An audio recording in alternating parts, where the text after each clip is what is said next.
Hey everybody, Ryan here at eTrailer. Today on our 2021 Subaru Outback Wagon, we're going to be showing you how to install the CURT Class 3 trailer hitch receiver. But before we do that, why don't we check it out and make sure that this will be the right hitch for you.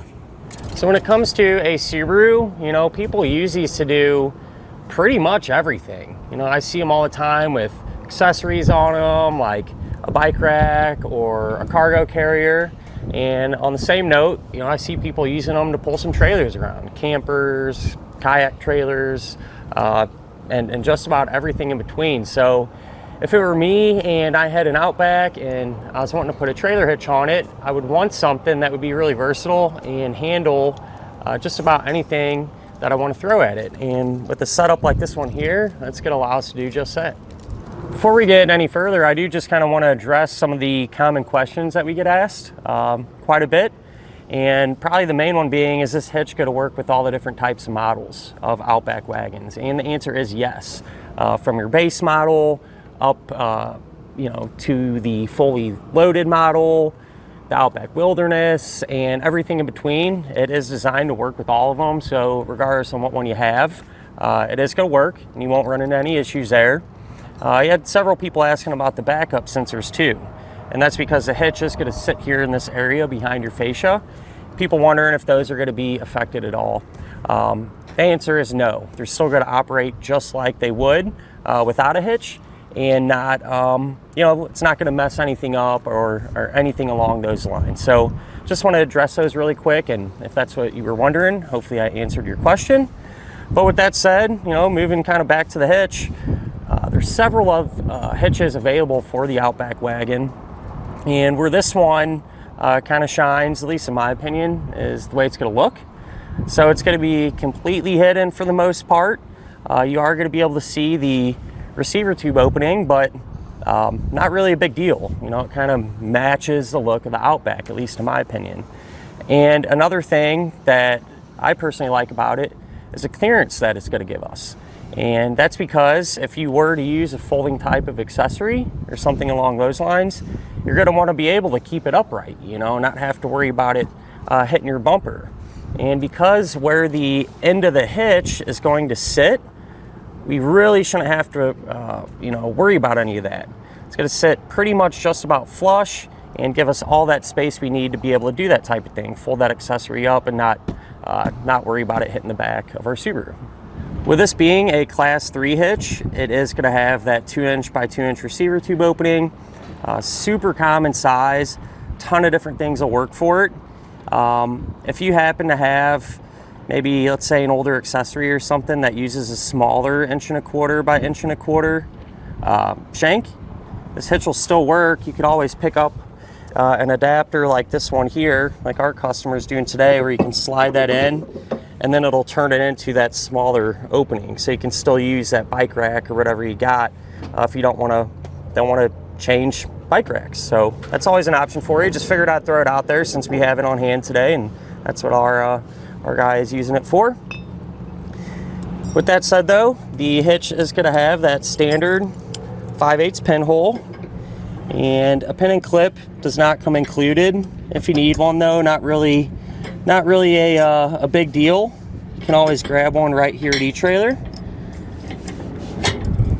And it is going to have loop style safety chain openings. They're pretty thick and relatively large, and I feel like you could rely on them in the event of an unlikely disconnect.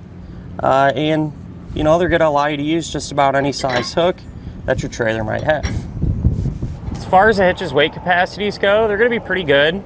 It's going to have a 350-pound maximum gross tongue weight rating, and that's going to be the amount of weight that is pushing down on the hitch. So relatively high number. You should be able to use those 1 to 4 bike racks, just to kind of give you an example.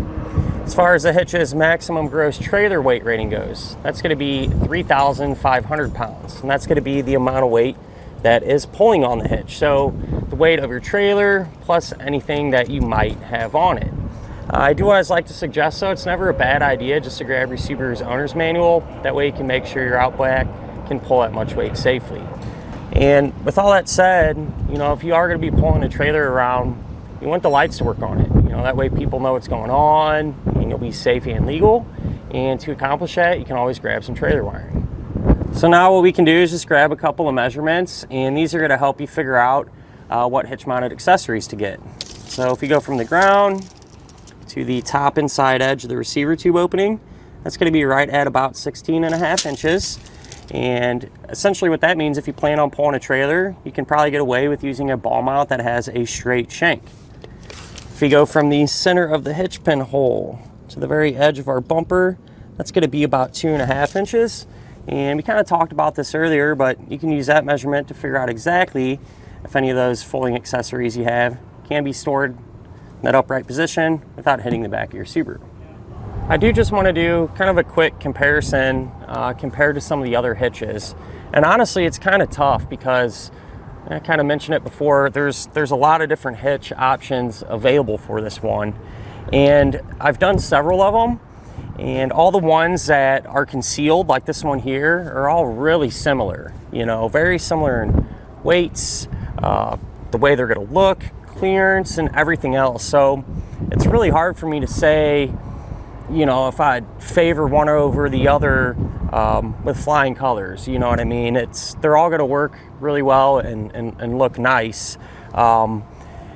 That said, there's another hitch available that is more visible, so it kind of hangs down. You can see the whole hitch underneath.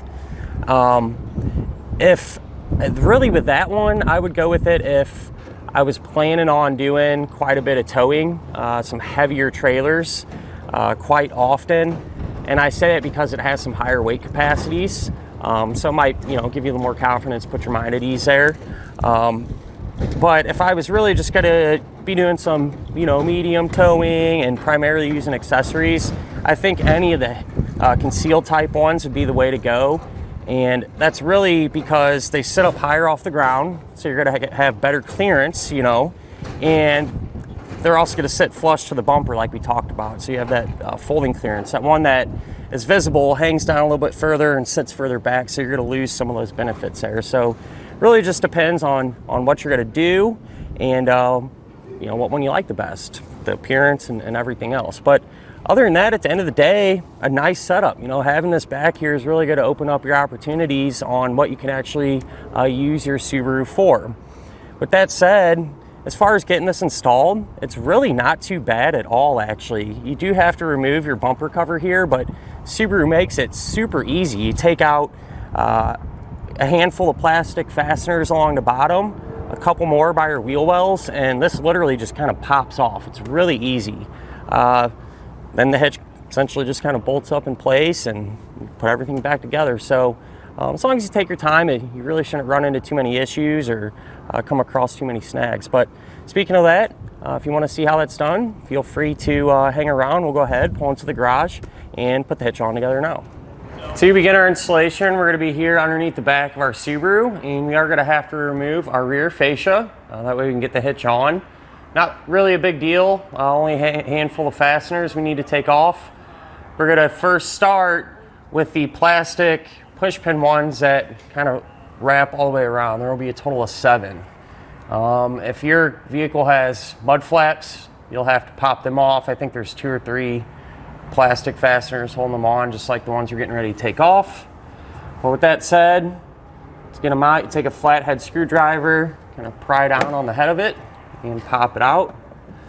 Sometimes these can kind of stick in there, and to make things a little easier, you can always grab a trim tool, kind of help pop them out. So we'll just continue to work our way around.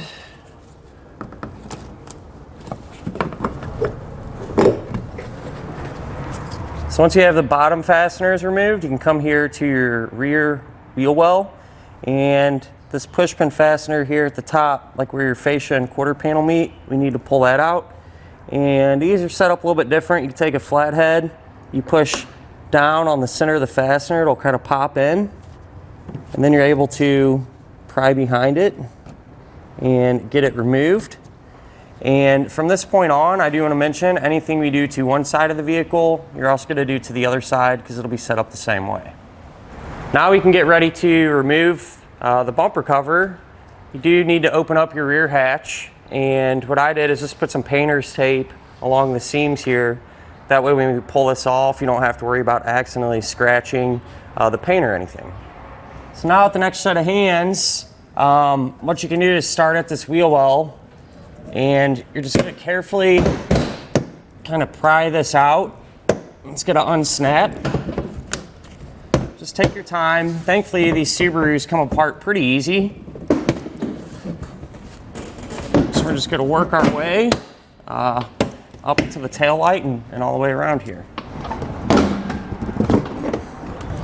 So once this pops off, be careful. You might have some electrical connections you need to disconnect. In our case, we do. Looks like over here on the driver's side, I'm just going to push down on this tab. Pull that off, make it easier. Push down on that tab, separate the two. It looks like that's all there is. So we're just going to carefully set this off to the side.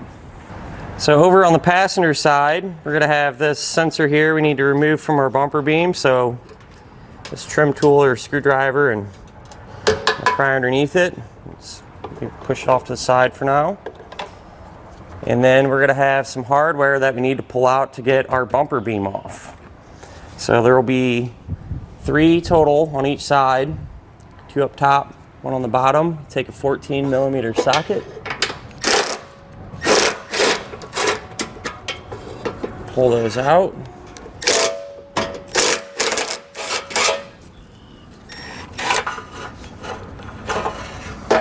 And this one on the bottom. I'll go ahead and pull the other ones out on the other side of our vehicle, and that should allow us to get our bumper beam off. So with all the bolts removed, we should be able to kind of just slide this straight back and set it to the side. If you look inside of the frame rail, we're going to have some rubber caps that are installed from the bottom side. We're going to pop these out. That way when our hitch goes in, we don't have to worry about it hitting or anything. So you could push them down, you know, from the top down here. If that's fighting you, you can go underneath and pry them out that way. I just got a long trim tool. Regular screwdriver will work too, but there we got. I'm just going to pop those out. And get them out of the way here. Now we can grab our hitch and put it on the back of our vehicle here. And just for the time being, so it holds itself up in place, I'm going to take our factory nuts and just put those on a few turns. That way we're not kind of fighting this, wanting to fall down and everything else. So now underneath your vehicle, if you look on the frame rail, right there, that's going to be an attachment point. And that hole in the frame is going to line up with the hole in the hitch. And to get your hardware up there, you can take the coiled end of your fish wire, push it up through there, and you want to aim this out back towards the hitch. There's an opening in it where we're going to try to get this to come through. So we'll push it up there and feed it back. So here's that opening, and if you push your fish wire towards it, you should be able to kind of reach up in there and grab it. Then you're going to take the carriage bolt, all right, and thread that on. Then feed that back in there. You're going to pull on the other end of your fish wire to get that bolt to drop through. So there's the bolt poking out of the bottom of the frame there. And you want to remove the fish wire.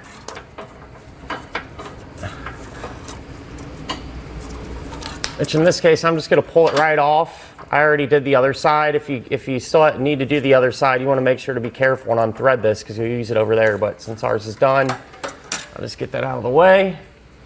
And then you're going to take the flange nut and get that started on there hand tight. So I went ahead and took those nuts off that we had on there to hold the hitch up since we've got some bolts in it now.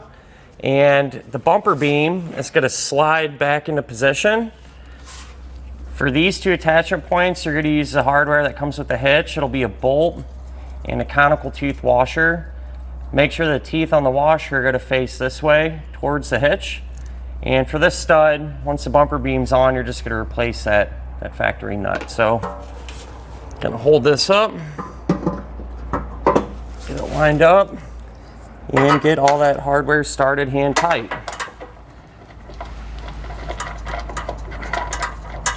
I like to get it hand tight because sometimes you need a little bit of movement. You know, if it's not directly in position, you can kind of manipulate the hitch a little bit and get it where you need it to go.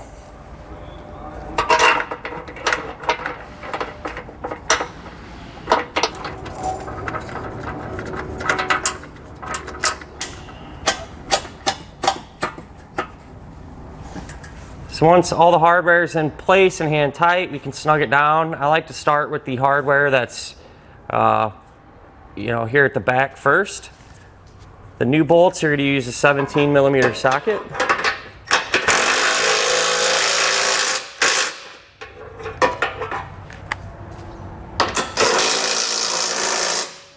And of course, the factory nut that we've put back on, we'll be using a 14.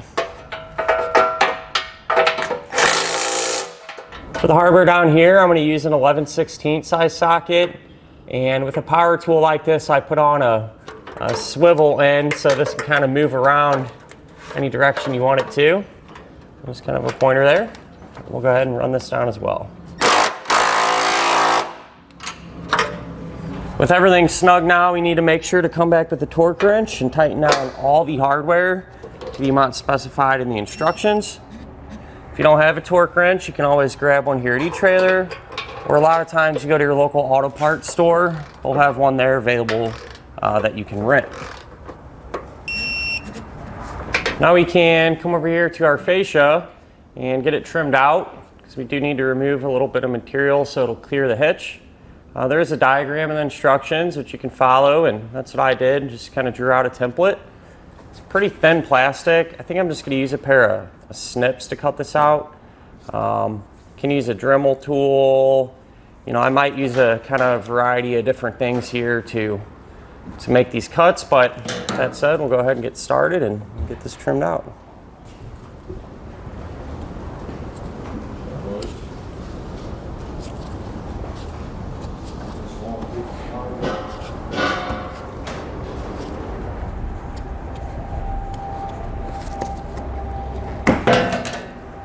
Once you have the fascia trimmed, before we put it back together, you want to make sure to take the sensor here that we undid, snap that back in place, and if you pulled this wiring connector off to make it easier to unhook, make sure you kind of lock that back in as well. So go ahead, get this put back on, make sure to plug in anything that you might have disconnected, and we'll just work this into position and re-secure it the opposite way that we removed it.